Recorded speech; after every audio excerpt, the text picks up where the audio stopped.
You're in a room, you've got a headset on, you've got your hands free so you can take notes and you are really, really focused. And the first part of making these calls is essentially you're going to be met by the gatekeeper.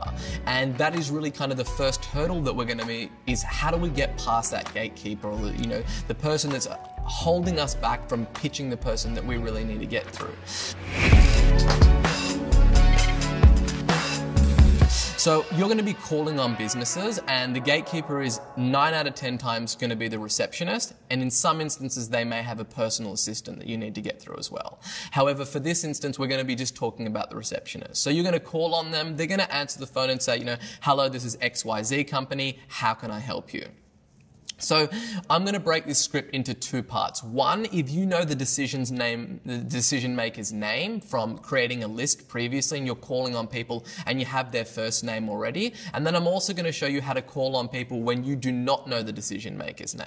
So if you do, basically what you're going to do is you're going to just call up and you're always just going to use their first name. If you know this guy's name's John Smith, you're not going to say, hey, could I please speak to John Smith? Because that's what a salesperson would do, right? We're trying to go under the radar here and slip in like we already know this person. So we're going to say, hi, could you please put me on to John?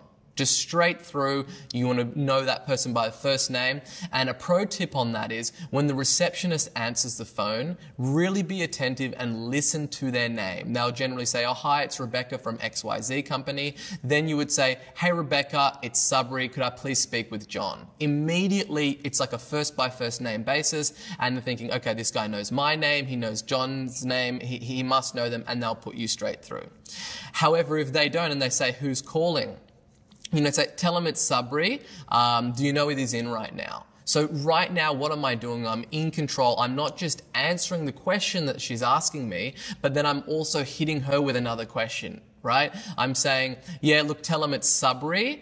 Do you know if he's in right now? I am taking control once again of this call. Now, if she says, yeah, look, what company are you calling from? Just tell him it's King Kong. He should be familiar with us. I don't mind holding, thank you. Again, I'm making it very brief, very kind of brash. I just want to get over this and not be asking, with an upward inflection at the end of what I'm saying, because I'm busy, I'm authoritative. I just want to get through to the person that I need to speak to. And the less that you allude to more details, the less they'll feel like they can ask you questions and the higher your chances of just sliding under the radar and getting through to the person that you need to speak to. So then if you do not know the decision maker's name, let's run through that one. If you've just got a list of businesses that you're calling on and you have no idea, who the person you're calling from, and that's how I did it. I was just calling businesses that were running Google AdWords and I was just going in as cold as you can ever go. Okay, so basically for this, you just go, oh, hi, it's Sabri here. I'm calling about whatever you're calling about. Now, a tip that I've found is if you're calling on someone for Google AdWords, what you want to do is you don't want to say, hey, I'm calling about your advertising or your marketing, right? That's just, they get 100 calls like that a day. You want to say, hey, I'm calling in regards to your Google AdWords account. Hi, I'm calling in regards to your web hosting account. Hi, I'm calling in regards to your PR account. When you put the word account or program or service or something like that at the end of what you're talking about, that feels like to that person that you're calling about an existing relationship that is already in place there. You're not going, I'm just calling about your Google advertising. Okay, this is someone that is trying to call us up and sell us advertising. I've been taught as a gatekeeper just to close this call down as quick as possible and stop these nuisance telemarketers, right? That is what you're heading into, and you must differentiate yourself from that, and this is the way that you do it, by putting the word account in there, program or whatnot. And then once you've gotten through that component of saying the service plus the account or program or whatever it is that you're calling about, you want to end then and just say, look, and I need to speak with the business owner or person who handles this. Right? You're not going to be speaking with a really upward inflection and say like, hey, I need to speak with the business owner, the person who handles this. That sounds too salesy. You do not want to sound like a salesperson. You want to sound like somebody who is calling up about an existing account, like there might be a problem that needs to be solved with this account that's in place. That is how you're going to have the greatest cut through. So then once you kind of do that, depending on how good your delivery is, they're generally going to meet you with a question of, where are you calling from? And then you say your company name. So you say, hey, it's King Kong. They should be familiar with us. I'll hold, thank you. You're again taking control. You know, you're not waiting for them to say, oh, let me just put you on hold and check. You're just going straight in, look, I'll hold, thank you. It's not even a question here. Then if they ask you what the call is regarding at this point. So I want you to imagine this scenario and imagine the shoes of this gatekeeper, right? They're on the telephone, they've taken a call from somebody that they don't know, and the director is in their room, or the business owner, and they're kind of picking up the call and going, hey, it's Sabri from King Kong, or your business name and where you're from. And that's the dynamic, okay? What's going on here? So you'd say, just tell him, like you'll know whether it's a him or a her, hopefully at this stage, and say, look, just tell him I'm calling regarding the AdWords account or whatever you're calling, and you want to keep this very vague, right? And a number one rule that I have is to never, ever, ever, by under any circumstance, pitch the gatekeeper, right? If she's trying to find out more, never just slip into pitching, oh, it's about your Google AdWords account, and no, that is not how you do it. You will never ever get through. That gatekeeper doesn't have the power to make a decision, so don't pitch her. It's just a waste of your time, or him, right?